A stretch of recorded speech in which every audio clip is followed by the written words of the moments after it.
வணக்கம். நான் உங்களோட ராட்ஸ் பேசுறேன். இன்னைக்கு பக்தியுடன் ராட்ஸ்ல என்ன ஸ்பெஷல் வீடியோனா, இந்த பதிவு ஒரு என்ன சொல்கிறது ஸ்பெஷலான பதிவு. என்ன அப்படின்னு பார்த்தீங்கன்னா, இந்த பதிவில் ஊத்துக்காடு எல்லையம்மன் பற்றி தான் நம்ம பார்க்க போகிறோம்.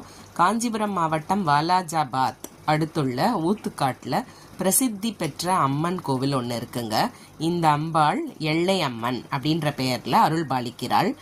வேப்பிலை அணிந்தால் வேதனைகளை தீர்க்கும் ஊத்துக்காடு எல்லை அம்மன் பேர். அப்படின்னா என்னன்னா, வேப்பஞ்செல்லை எடுத்துட்டு நம்ம வேப்பிலையை நம்மளோட ஆடையாக அணிந்து அம்மன் முன்னாடி போய் வலம் வந்தோம் அப்படின்னா நம்மளோட வேதனைகளை அம்பாள் தீர்ப்பாள். இந்த ஊத்துக்காடு எல்லையம்மன் கோவிலில் அதான் ரொம்ப ஸ்பெஷாலிட்டி.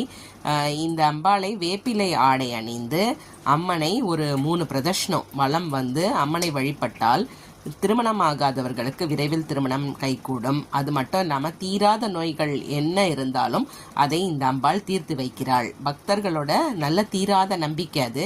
எல்லையம்மன் 4 கரங்களுடன் நமக்கு காட்சியளிக்கிறாள். இடது மேல் கையில் சூலத்துடனும் வலது மேல் கையில் உடுக்கையுடனும் மற்ற 2 கைகளில் அபயம் மற்றும் வரத கரத்துடன் வலது காலை மடித்து இடது காலினை மகிஷன் தலை வைத்து தலை மீது வைத்தபடி பக்தர்களுக்கு அருள் புரிகிறாள் நம்மளோட ஊத்துக்காடு எல்லையம்மன். கருவறைக்கு முன்புறம் துவாரகபாலர்கள் 7.5 அடி உயரமுள்ள காளிகாம்பாள் அங்க வீற்றிருக்கிறாள்.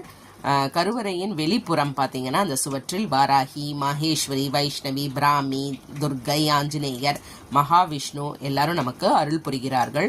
மேலும் காலபைரவர் சந்நிதி அங்க இருக்கு, நவகிரகங்கள் சன்னதி இருக்கு, சிவன், பார்வதி மற்றும் விநாயகர் சன்னதிகளும் தனித்தனியே இருக்கு. சித்திரை மூல நட்சத்திரத்துல அம்பாள் பக்தர்களுக்கு காட்சி அளித்ததால் இந்த இடத்துல 10 நாட்கள் பிரம்மோற்சவம் விழாவா பக்தர்கள் கொண்டாடுகிறார்கள். அதுல ஒன்றாக தெப்போற்சவம் ரொம்ப ரொம்ப விசேஷம். இங்க தெப்போற்சவம் இங்க நடக்கிறது. இங்க அம்மனுக்கு என்ன பிரசாதம் அப்படின்னு பார்த்தீங்கன்னா, உப்பில்லாத வெண்பொங்கல் தான் சுவாமிக்கு நைவேத்தியம் பண்ணி எல்லாருக்கும் பிரசாதமா வழங்குறது இங்க ஒரு சிறப்பான விஷயம். இந்த கோவில் திருக்குளத்துல நீராடினா, நான் ஏற்கனவே சொன்ன மாதிரி இந்த கோவில் திருக்குளத்துல நீராடிட்டு வேப்பிலையை உடலில் அணிந்து கொண்டு அங்க பொங்கல் வைத்து வழிபட்டோம் அப்படின்னா திருமணம் ஆகாதவர்களுக்கு திருமணம் நடக்கும். தீராத நோய்கள் இருப்பவர்களுக்கு அம்பாள் நோய்களை தீர்த்து வைக்கிறாள். தொழில் வளர்ச்சி அடையும். குழந்தை பாக்கியம் இல்லாதவர்களுக்கு குழந்தை பாக்கியம் கிடைக்கும். அதை தவிர அங்க பக்கத்துல மரம் இருக்கு, அலரி மரம். அங்க தொட்டில் வாங்கி கட்டினோம் அப்படின்னா குழந்தை பேரு கிடைக்கிறது. எல்லா பாக்கியங்களும் அங்க போய் நம்ம சுவாமியை வேண்டினா கிடைக்கிறது.